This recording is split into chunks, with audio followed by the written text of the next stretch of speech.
दुखे उपकार करे तोय मन अभिमान आळी रे वैष्णव जन तो तेणे कही पीड़ पराई जानी रे.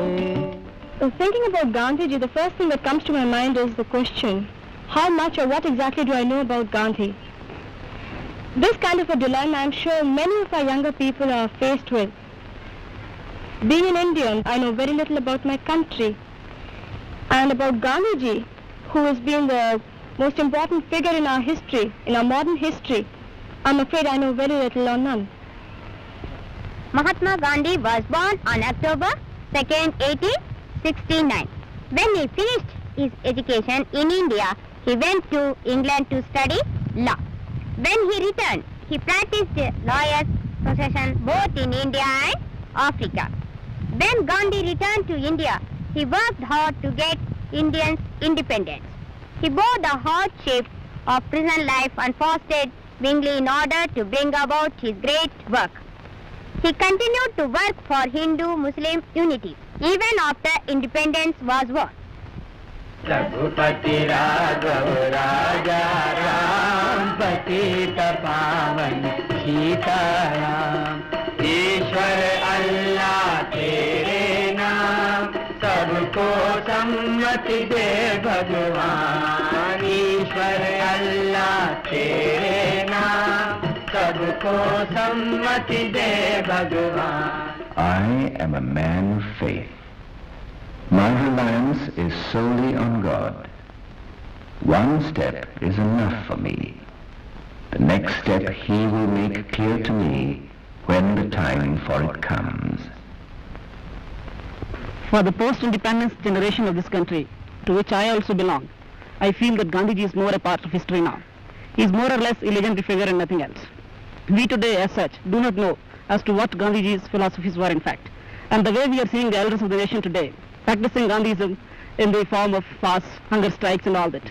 We, the youth of the country, are today shocked that if this is what Gandhiji was teaching to them, well, Gandhism has no relevance for us today. The present youth has grown without the presence of Mahatma Gandhi, and unfortunately his ideas have not come down to us in a proper fashion, and he still remains a distant figure for us, more to be adored than to be followed. I should like to say that there are so many politicians who don't actually live up to the Gandhian principles. In spite of the fact that they go about wearing a Gandhi cap and khaki clothes, in their heart of hearts they don't really believe that those principles are applicable, neither do they practice them. So, I mean, politicians should cause such havoc in the country by putting forward their ideas, and so politicians should be honest in their dealings. Honesty was one of the policies of Gandhiji. It is not at all applied in our daily life. For instance, take ministers. They were the great followers of Gandhiji, and they've taken good posts in the government, but still they're taking bribes and all, and I don't think that is honest, and they're not at all honest towards a country.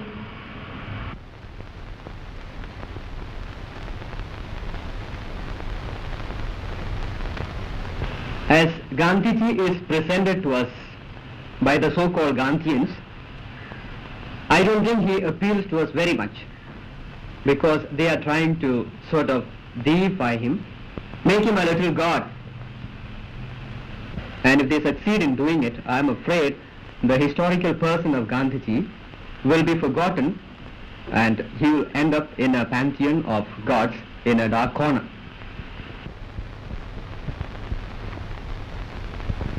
Service can have no meaning unless one takes pleasure in it. When it is done for show or for fear of public opinion, it stunts the man and crushes his spirit. Are Gandhian principles applicable today? I don't think Gandhiji's ideas about individual non-violence are very applicable. He said if anybody slaps you on the left cheek, you should put forward your right cheek. I don't agree to it. This individual non-violence is only applicable to this extent that you do not go and hurt anybody. But if anybody does hurt you, I don't think it is very sensible just to stand over there and tell him that you go on hitting me. I don't agree to Gandhiji's idea at all, and I don't think it is very applicable. Well, I feel Gandhiji's policy of non-violence is not at all applicable today, especially for India. Look, we are surrounded on all sides by big powers like China, and everyone knows, it's no secret that they've got weapons, nuclear weapons, and any moment they may swoop down on India and destroy us. So it's very foolish not to have weapons and still sit and say, oh, we'll be non-violent, we will be non-violent, we shall not have nuclear weapons and all that. India has the capacity to produce it, and she must if she wants to be an integral nation. And of course, you know, China is very unreliable. All of a sudden they came and attacked us quite some time ago, and you may never know when they'll do it again. So I feel India should not stick to this policy of non-violence. They should produce nuclear weapons, they should start arming themselves, and they should start protecting themselves properly.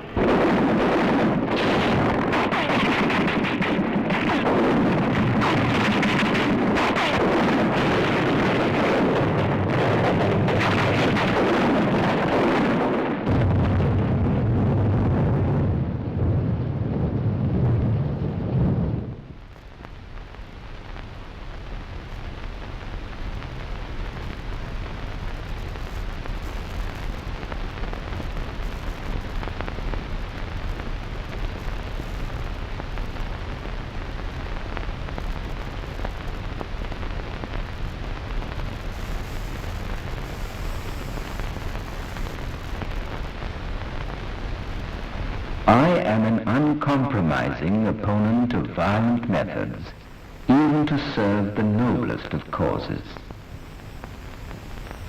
Well, Gandhiji laid great emphasis on discipline, which we really aren't practicing now. Take, for example, the student unrest. It has really caused a great havoc in the country. And actually, this is a time when we really ought to be disciplined, because only now we can really make a good progress.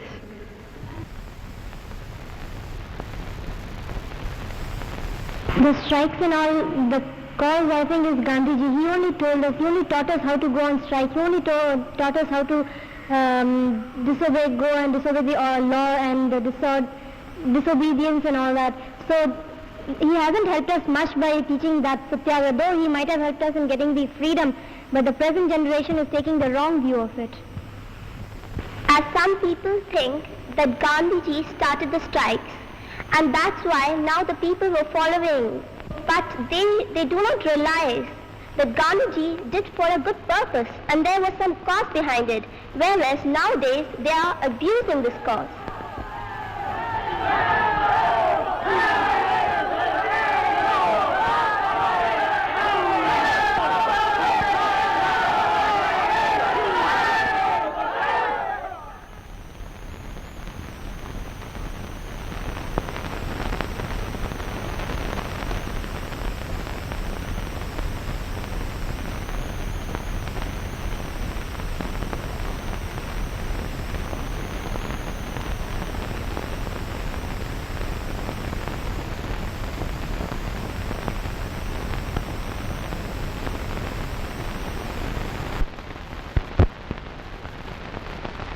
Nowadays you see all this agitation for nothing. It's just for selfish cause of politicians and so-called leaders.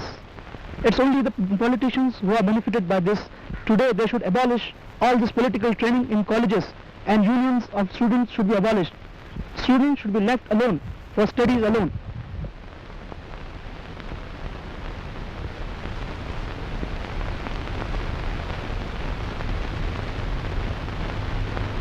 When we today talk about violence in India, we always find that the youth are somehow involved in violence. There's always a pertinent question. How far can we ask these youth or control the youth and make them to divert their energy to more constructive purposes? For me, I believe that Gandhi has probably an answer to it. He, during his career, during his life, developed a keen sense of mental inner discipline, and that's what we lack today. And if somehow in the institutions, in all institutions, say from school, colleges, and probably in academic administration like this, we can induct an inner sense of mental discipline, which ultimately means the control of the mental impulses, I am sure that we are finding a solution to the youth problem, the violence.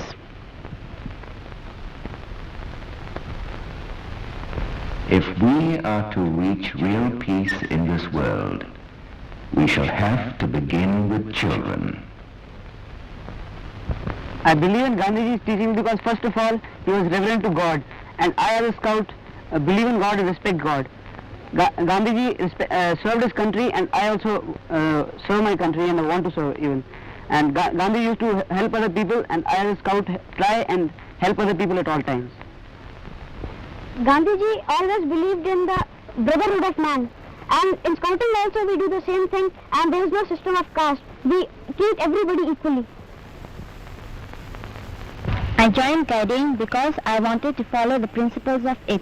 The principles of guiding are based on the law and promise, and the promise is such. On my honor, I promise to do my best, to do my duty to God and my country, to help other people at all times, and to obey the guide law.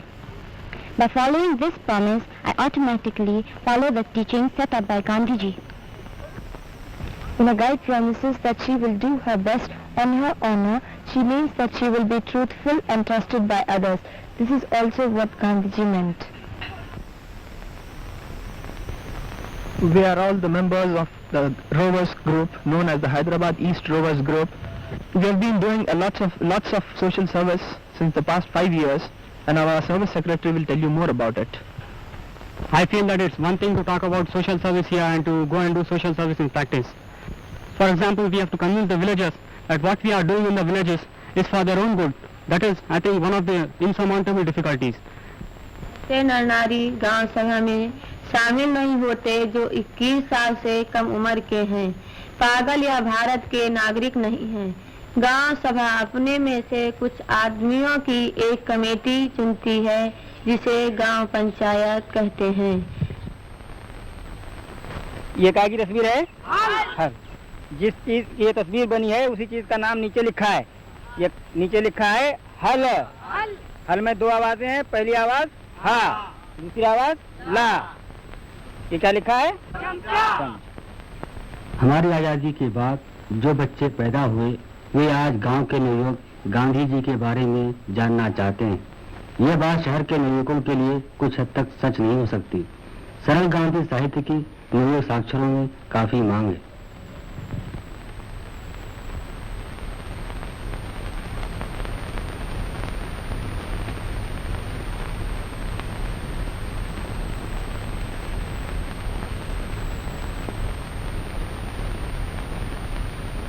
The most important aspect of post-independent society is that we are moving away from spiritualism towards materialism, and Gandhi's ideal of self-sacrifice is no more there. People trying to indulge in luxury than self-sacrifice, and Gandhi's ideas are exploited towards achieving their own aim. Nobody really believes in self-sacrifice anymore.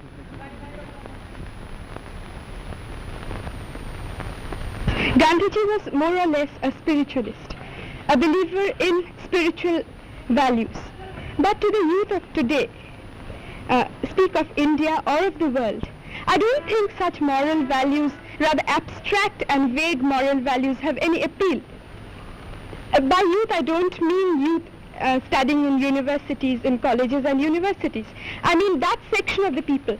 I mean a youth who are in the rural areas, who don't even get a square meal a day, because that's the majority of youth in India. What does spiritual values like truth and non-violence mean to them? I admit that the strong will rob the weak, and that it is a sin to be weak.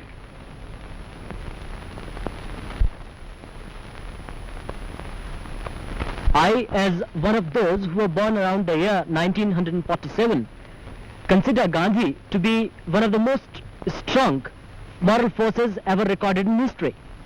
I, for one, differ from him on his views on industrialization, economic system, and his style of political activity. If the 7 lakhs of the villages of India were to be kept alive, and if peace, that is at the root of all civilization, is to be achieved, we have to make the spinning wheel the center of all handicrafts.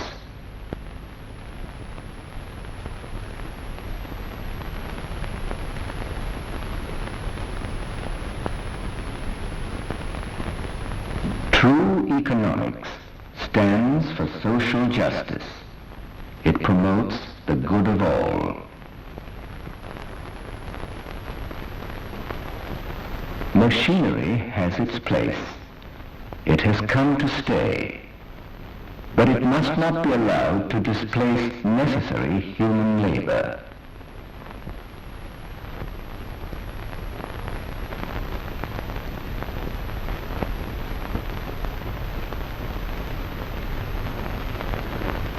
We like to look at Gandhiji as a historical person, a human being just like any one of us, who shared our weaknesses, who made mistakes, but at the same time he rose up above the ordinary level through self-sacrifice, through discipline, and a great love and devotion to freedom.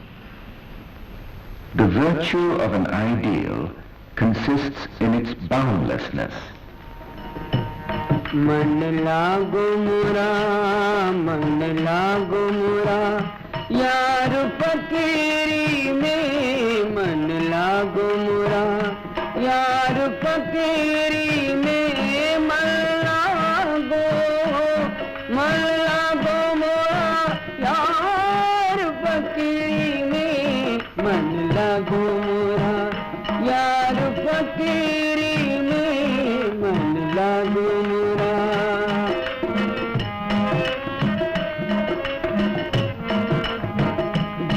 सुख पाओ राम भजन में जो सुख पाओ राम भजन में सो सुख नाही अमीरी में सो सुख नाही अमीरी में ए मन लागो मन लागो हो मन लागो मोरा यार फकीरी में मन लागो मन